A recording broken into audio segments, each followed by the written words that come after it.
Hi guys, mag haul ko sa ako ang pinalit. Kanigid ang pinaka-importante. Mora gid unta ni among tuyo kani. So, di ba gwapa kaayo? Thermos. Gwapa kaayo.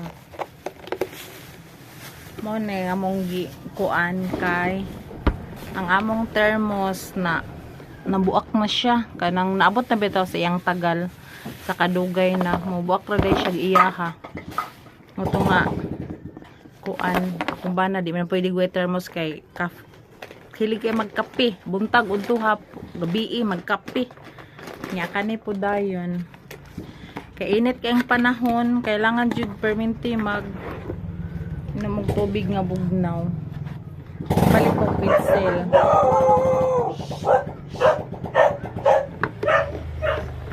Diba pa kain no? Mag-juice, tubig, inanastay, kabutangan. Mas lami ang juice kung kanang bildo bitaw imong pitchel kaysa kanang plastic ra. Kaya kung plastic ra murag lahi gid siya. So maora to niya. Siyempre pagkog makaon parin abot na ikaon-kaonon. Ya kay kapoy man kayo para pampa-energy. Chocolate para wala na. Pa isa. Ano siya? Mga kaya akong gipalit. Kung ano siya kanang mga 2 years na ako niya gipangandoy nga mapalit ani. Charan! 2 years ka. Non-stick fan. Oh.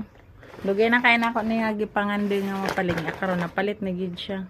Kabayan mo kapasko og isa ka lono. Adya yan ako niyang pangarap. Kay kana dugay na kay nako na nga gusto kay ganahan ko syempre magluto-luto beta sa atong reels niya. Maot kayo akong kalha di okay na ko'y pang reels na niya ko andayon. Kani secret na. Tapos ballpen. Guwapa kay siya nga ballpen. Asan ko mabriling? Naman ebrehan ano? Ang luyo na. Oo, oo. Ana oh. Ay, wala. Guwapa kay siya nga ballpen. No, guwapa kay no.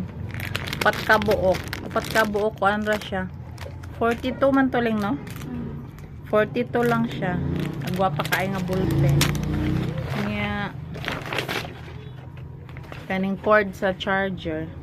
Ano dayon? Wala na. Thank you for watching.